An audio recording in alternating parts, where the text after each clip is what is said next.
Hello and welcome back to the third video of my beginner garden follow along series.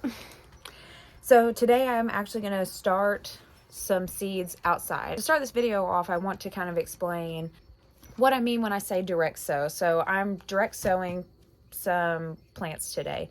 That means I'm just putting the seed directly into the ground. I'm not starting them inside. Basically, that's what direct sow means. And so the plants that you can direct sow right now, and actually you could have direct sown these for a couple weeks now, might be getting close to kind of the cutoff, but most of these things grow pretty fast. So for example, radishes, you could have started them before now, but the smaller ones, they take like 20 days. So I'll have no problem with that. So some things that you can start right now are beets, radishes, chard, lettuce. I'm going to do some kale, and then green beans. Actually, super close to our last frost date, and so my theory is the beans hopefully will stay dormant until it's warm enough for them to sprout. If you want to find out what you can plant right now, you'll want to know your frost dates. So your last frost date and your first frost date for your location, and then that will tell you how long is your growing season. It's really easy. All you have to do is Google my last frost date and put in your location. It'll show you your last and first frost date, and it'll also calculate your days to maturity.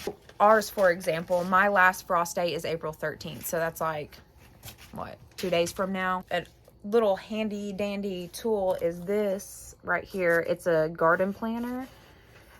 So you line up this thing with your last frost date. So mine's going to be April 12th. Oh, sorry. This one's the fall side. There's also a spring side. So let me go April 12th. You'll line that up, and then it shows you what you can plant. So really handy. But like I said, if you want to know what you can plant right now, look up your frost dates, know how long your growing season is, and then check the back of that seed packet and see how many days to maturity is that plant. So for example, we have a long growing season, so I'm going to start some colder things right now. That's one thing you'll want to keep in mind. Even though lettuce may not take very many days to maturity and you have time, here in a couple weeks, it's going to be way too hot for lettuce, and they're going to bolt or go to seed basically, which means it just got too hot.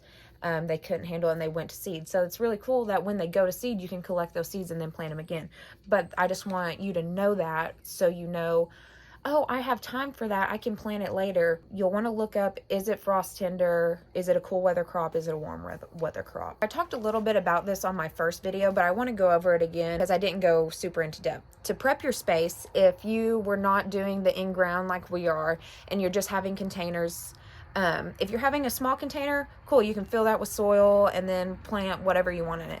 If you're like, oh my gosh, I have these huge containers, how am I want to fill them?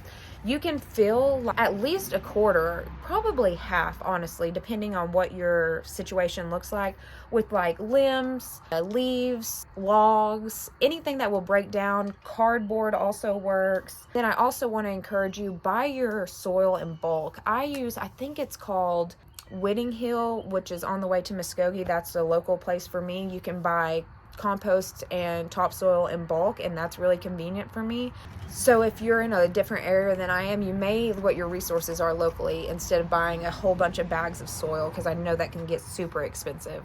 Okay, so I think that I've went over everything that I want to go over, so I'm going to go ahead and go over here and start some seeds. Okay, so seed packets are super complicated if you just read the back and you're like not sure. It can be overwhelming. So I want to simplify a few things for you. Like I mentioned in my seed starting video, depth, just double the width of the seed. That's how far you need to do it. As far as spacing, that kind of depends on what your plans are. If you're going to prune them really hard, which just means trimming them basically, but some people prune them to one stem and you can plant several in a row. Thank you, Rip. But if you're not intending on pruning them, a tomato plant can basically become a bush and it can get really wild. You know, the seed packet will just tell you this or this, but I just encourage you to maybe look up what does a tomato plant look like full grown, and then just kind of use your head. You can always prune them tighter and get them closer together, or you can always give yourself space if you're not worried about maximizing your production. Okay, another thing that I wanted to say before I get started is, since I'm planting cool weather crops a little late, I moved my greenstalk over to this side of the garden because it does get shaded at the beginning of the day. I want to make sure that they stay cool and aren't just like pounded by the sun all day. Another tip that I want to give you when you're watering your plants and they're already outside, which when they're seeds it's not a big deal, but if you have plants, you want to water them in the evening, because if you water them in the morning it basically sunburns your plants. So definitely water in the evening. Okay, now that I've got that all out of the way, I'm going to go over here to the greenstalk and start my cool weather stuff.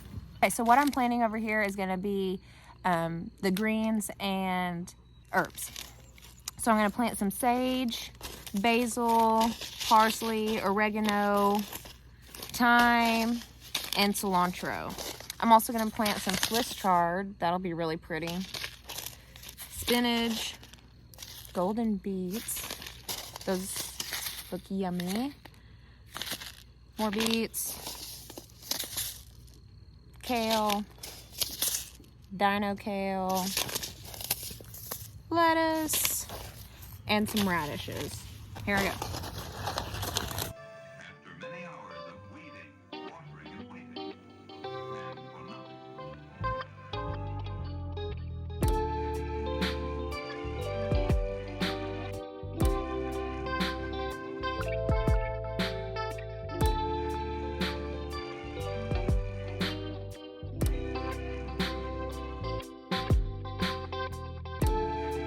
Okay, so I ran out of room over there planting a whole bunch of herbs, so I'm actually going to do some more greens over here, and I'm going to do the beets over here. So whatever I said about all the shade and stuff, I am not hauling this one over there. So you usually know what I'm supposed to do. Doesn't mean I always follow it. Also, I think that's encouraging, because if you're like, oh, I don't know if I should plant this in the shade or full sun, just make sure your plants don't burn up. Now, you don't want something like full sun all day long, so keep that in mind, because you just don't want it to like literally burn up. But this side of the garden versus that side of the garden, I'm just gonna go with it. So I'm gonna plant this one real quick and I'll bring you along.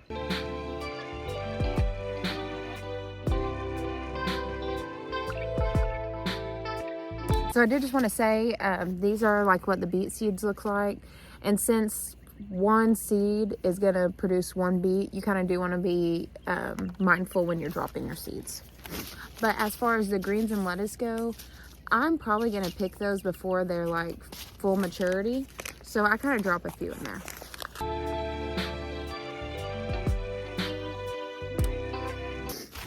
Okay, so I ran out of room, so I didn't plant my beans today, which no big deal.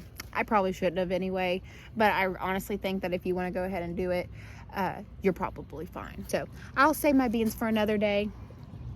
But today I went ahead and I planted the beets, radishes, spinach, kale, lettuce, and herbs.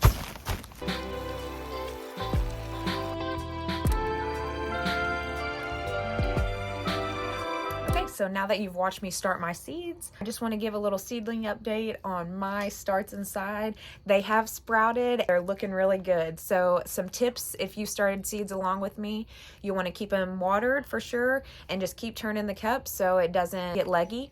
You want it to not just grow towards up. You want it to get a nice root system. Another tip, if your sprout has the seed shell still on the top, you can kind of spit in your finger and just rub that off, and it comes right off. Okay, so stay tuned for the next video, because that video I'm going to show you how to separate your seeds, some tips if you're having some issues, if they're looking a little rough, I'll show you how to fix that. And I'll also talk about how to harden off your plants. So once they get big enough and it's time to move them outside, you won't want to move them directly outside, and I can tell you why in the next video. The next video, I'll also be starting my warm weather direct sow seeds. So like squash, I'll probably do some more beans at that point, cucumbers, but yes, I will direct sowing some warm weather crops next video. So you'll want to see that. Appreciate you guys watching and all the support that I've received so far.